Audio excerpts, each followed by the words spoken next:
আল্লাহ পাক রব্বুল আলামিন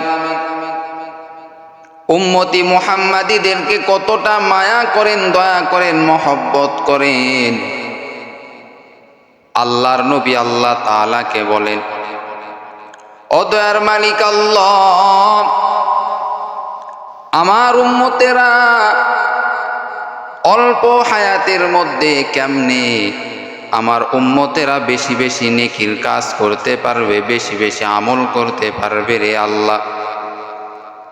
আল্লাহ তাআলা জানায়া দেন, ও নবী, আপনার উম্মতদেরকে আমি আল্লাহ রমজান মাস দান করব এবং রমজানের পরে একটা শাওয়াল মাস দান করব। এই শাওয়াল মাস এমন একটি মাস, এই মাসে যদি আপনার উম্মতেরা 6টি যদি রোজা রাখতে পারে, 6টি নফল রোজা যদি রাখতে পারে, আর রমজান মাসে 30টি ফরজ রোজা যদি রাখে, আমি আল্লাহ বললাম, ও হাবিব, আপনার উম্মতদেরকে আমি আল্লাহ এমন সওয়াব দান করব, সারা বছর রোজা রাখার নেকি আমি আল্লাহ আপনার উম্মতদেরকে দান করব। हकीकत से तू दुनिया बेखबर है, दुनिया की नुमाइश पर नजर है। नमी गोयम ए आज दुनिया जुदा बास, ओ हर कारे के बासी बा खुदा बास। আল্লাহ পাক রব্বুল আলামিন আমাকে আপনাকে অত্যন্ত দয়া করেন, মায়া করেন। কতটা মায়া দয়া আল্লাহ পাক রব্বুল আলামিন এই আল্লাহর নবীর উম্মতদের অর্থাৎ আমাদেরকে আল্লাহ করেন। কিয়ামতের দিনে আল্লাহ পাক রব্বুল আলামিন উম্মতি মুহাম্মাদীদেরকে আগে জান্নাত দিবেন। উম্মতি মুহাম্মাদীরা জান্নাত পাওয়ার পরে এরপরে অন্য নবীর উম্মতরা পাবে। শুধুমাত্র আমার আপনার নবীর মায়া মহব্বত থাকার কারণে এর নবীর উম্মতের দল আল্লাহ পাক রব্বুল আলামিন আমাদেরকে এতটাই মায়া করেন, দয়া করেন। আমার নবীকে যেহেতু আমার আল্লাহ মায়া করেন, দয়া করেন, এজন্য আমার আল্লাহ আমাদেরকেও বড় দয়া করেন, মায়া করেন। এই শাওয়ালের 6টা রোজা এতটাই ফজিলতপূর্ণ রোজা, এরে মুমিন, এই 6টা রোজা তোমরা এই শাওয়াল মাসে এই 6টা রোজা পালন করবা। এই 6টা রোজা পালন করার কারণে বান্দা যখন তোমার ইন্তেকাল হয়ে যাবে, এই রোজাগুলি তোমার পক্ষে দাঁড়িয়ে যাবে। শাওয়ালের 6টা রোজা তোমার পক্ষে দাঁড়িয়ে যাবে। যদিও নফল রোজা, কিন্তু এই রোজাটার গুরুত্ব এবং ফজিলত অনেক বেশি। আল্লাহর এক বান্দা মক্কা শরীফে হজ করার জন্য গেছেন। মক্কা শরীফে হজ করার জন্য গেছেন, হজ করতেছেন। মক্কা শরীফের মধ্যেই থাকে। মাঝে মাঝে আল্লাহর ওই বান্দার পাশ দিয়ে একজন ব্যক্তি চলে যায়। একজন ব্যক্তি আসে, এসে আল্লাহর এই বুজুর্গ বান্দার সঙ্গে মুলাকাত করে, তার সঙ্গে কথা বলে, বলে ভাইজান আপনি কেমন আছেন, এইভাবে তার পরিচয় নেয়, এইভাবে তার শরীর সুস্থ আছে কিনা এইভাবে জানতে চাই। এই দুইজন ব্যক্তির মধ্যে বন্ধুত্ব হয়ে গেল, পরিচয় হয়ে গেল, দীর্ঘদিনের পরিচয়।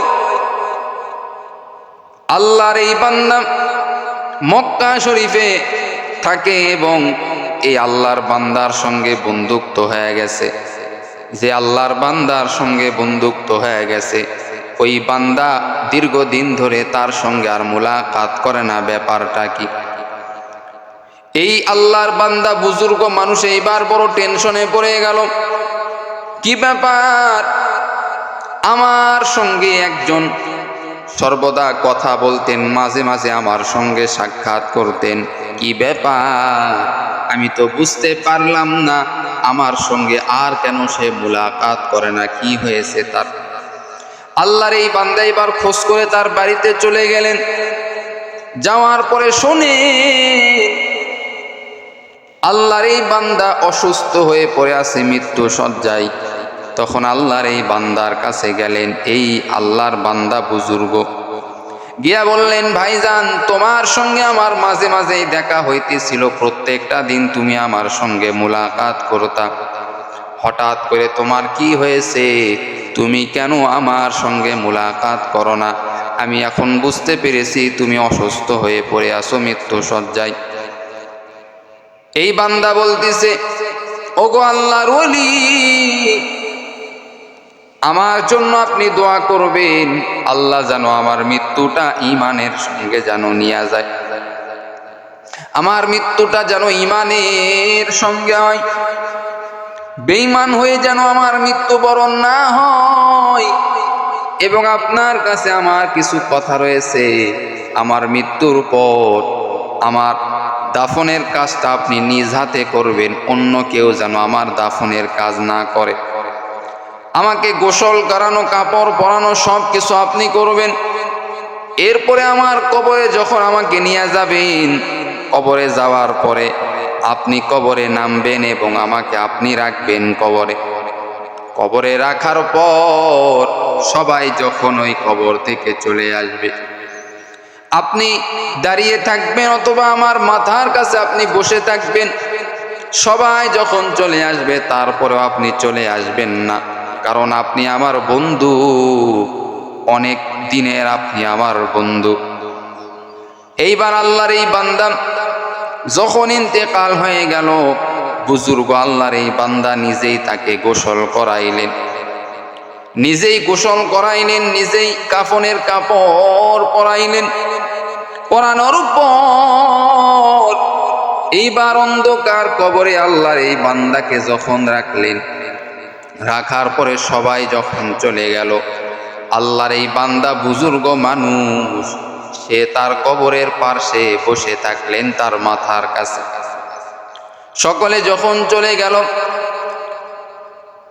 অনেক সময় হয়ে গেল, দীর্ঘ সময় বসে থাকলেন।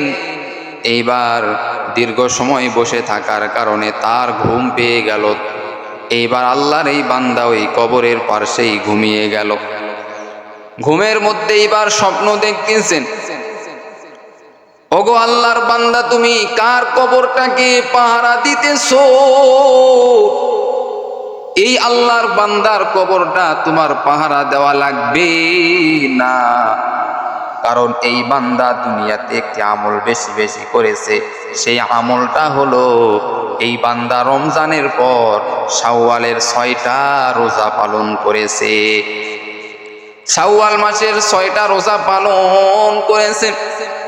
অতএব এই বান্দাকে তোমার এখানে থাকার কোনো দরকার নাই, এই বান্দার জন্য আমি রোজাই তার জন্য যথেষ্ট।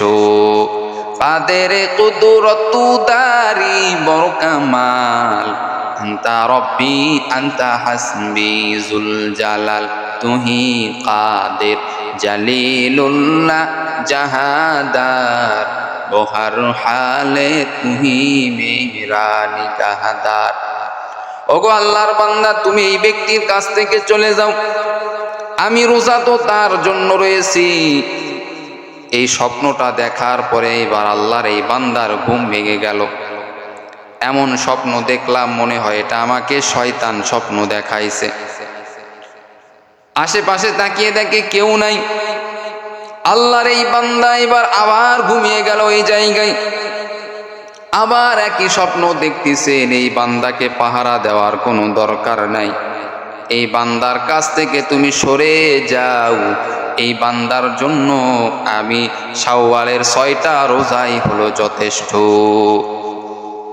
এরে আল্লাহর বান্দা, যুবক ভাই, ও বৃদ্ধ বাবাজিরা, ও পর্দার অন্তরালের আম্মা জানেরা, এরে আম্মা জান, এরে যুবক ভাই, ও বৃদ্ধ বাবাজিরা, একটা মাস আপনারা রোজা রাখলেন, এই একটা মাস রোজা রেখেছেন, অনেক ভালো কথা। আরো 6টা রোজা রাখেন, সারা বছর রোজা রাখার নাকি আল্লাহ আপনার আমল নামাই দিয়া দিবে। এরে নবীর উম্মতের দল, আল্লাহ পাক রব্বুল আলামিন তোমাকে আমাকে কত দয়া করেন, মায়া করেন। বিশেষ করে আমরা আশিক শেষ নবীর উম্মত হওয়ার কারণে আল্লাহ বেশি আমাদেরকে দয়া এবং মায়া করেন। শেষ নবীর উম্মত হওয়ার কারণে আল্লাহ আমাদেরকে আরো বেশি দয়া এবং মায়া করেন। সুবহানাল্লাহ। ইমামুল আউয়ালিনাল আখিরিন বহরে সদকা রহমাতাল লিল আলামিন সাইয়্যিদুল কাউনাইন খাতমুল মুরসালিন আখির মদবুতে ফখরুল আউয়ালিন।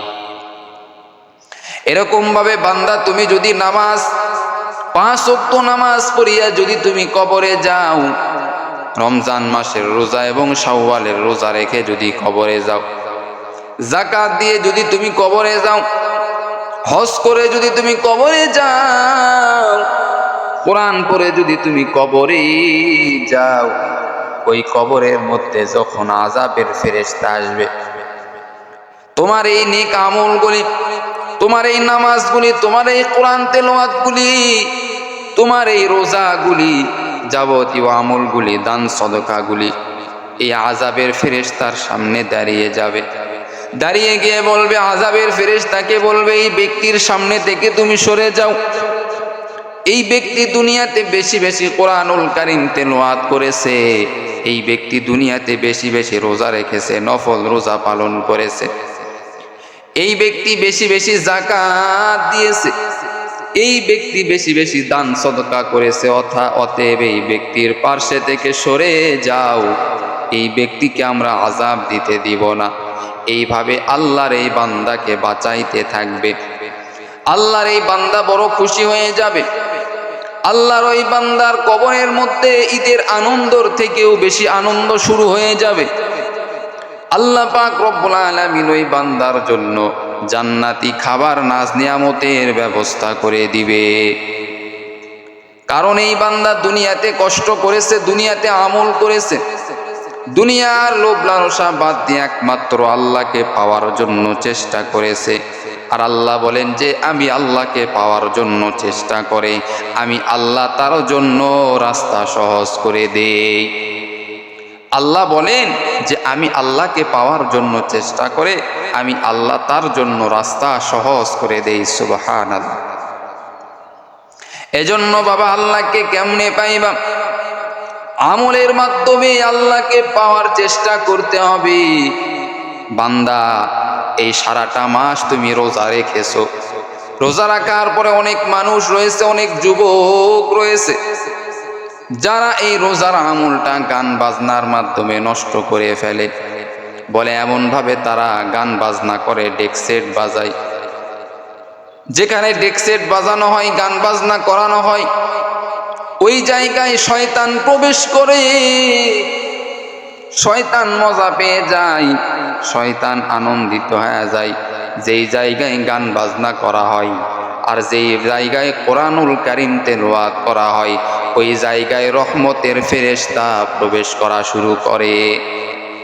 রহমতের ফেরেশতা প্রবেশ করে, রহমতের ফেরেশতা দোয়া করতে থাকে, আল্লাহর কাছে বলে, হে মালিক, এই বান্দাকে তুমি জান্নাতের মেহমান বানায় দাও।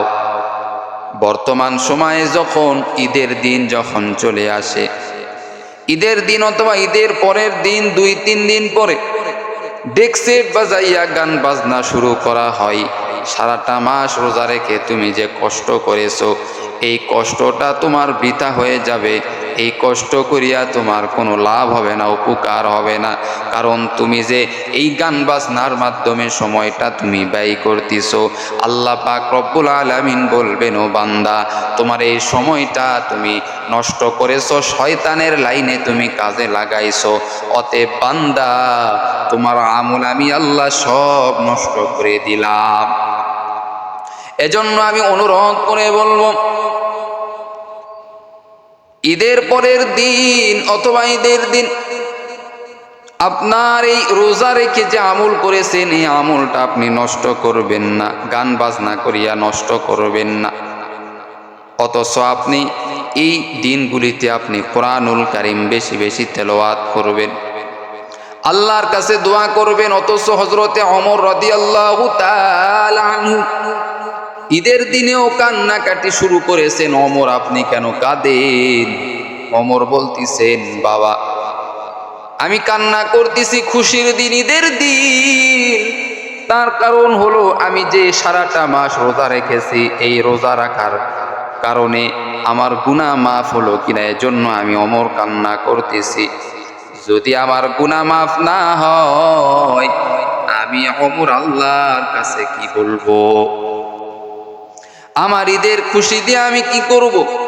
আমার যদি গুনাহ মাফ না হয়, আল্লাহ যদি আমার গুনাহ মাফ করে না দেয়। সাহাবায়ে কেরামরা বললেন, ওমর আপনি তো জান্নাতের টিকিট পাওয়া সাহাবী, আপনার তো টেনশন থাকার কথা নয়। ওমর বলে, রে ভাই, আল্লাহ পাক রব্বুল আলামিন আমাকে জান্নাতের টিকিট দিয়েছেন, ঠিক আছে, ওই আল্লাহ তো আমার থেকে জান্নাতের টিকিট এক সেকেন্ডও সময় নিবে না, আমার থেকে জান্নাতের টিকিট কেড়ে নিতে পারে, সেই ক্ষমতা তো আমার আল্লাহ পাকের রয়েছে। যে আল্লাহ জান্নাতের টিকিট দিল, ওই আল্লাহ তো আমার কাছ থেকে জান্নাতের টিকিট কেড়েও নিতে পারে। অতএব আমি ওমর গ্যারান্টি দিতে পারবো না যে আমি একেবারে জান্নাতে চলে যাব। এজন্য আমার কিসের ঈদের আনন্দ? আমার ঈদের আনন্দর থেকে আমার গুনাহ মাফ হলো কিনা এই টেনশনে আমি বড় বেকার হয়ে আছি। বড় সাহাবী ওমর, এত বড় মাপের সাহাবী, ইসলামের দ্বিতীয় খলিফা ওমর, তার যদি এই অবস্থা হয়, আপনার আমার কি অবস্থা হওয়ার কথা একটু চিন্তা করেন। এজন্য বাবা অনুরোধ করব, গান বাজনা করিয়া সময়টা আপনি নষ্ট করবেন না। আল্লাহর কাছে বলেন, হে মালিক, গুনাহ নিয়ে আমি কবরে যেতে চাই না রে আল্লাহ। জাহান্নামের আগুন আমি সহ্য করতে পারবো না, দুনিয়ার আগুন আমি সহ্য করতে পারি না, জাহান্নামের আগুন কেমনে সহ্য করব? ও আল্লাহ, জাহান্নামের আগুন আমি সহ্য করতে পারবো না। তুমি দয়ার মালিক, দয়া করিয়া মায়া করিয়া তুমি আমার সব গুনাহ খাতা মাফ করে দাও। আল্লাহর কাছে দোয়া করো, ঈদের দিনও কান্নাকাটি করো, আল্লাহকে বলো, হে মালিক, এই একটা মাস আমি রোজা রেখেছি, একটা মাস রোজা রাখার পর শাওয়ালের 6টা রোজাও যেন আমি রাখতে পারি, সেই তৌফিক আমাকে তুমি দান করো। এইভাবে আল্লাহর কাছে দোয়া করতে হবে। ঈদের দিন আরো বেশি বেশি কান্নাকাটি করতে হবে। আল্লাহ তাআলা বলেন, এই শাওয়ালের রোজাটার অনেক ফজিলত, অনেক ফজিলত। কবরে যাওয়ার পরে এই শাওয়ালের রোজাটা তোমাকে আমাকে বাঁচাইবে। সুবহানাল্লাহ। আল্লাহ আমাদের সকলকে রমজানের 1 মাস রোজা, তারপরে শাওয়ালের 6টা রোজা রাখার তৌফিক দান করুক। সকলেই বলেন আমিন।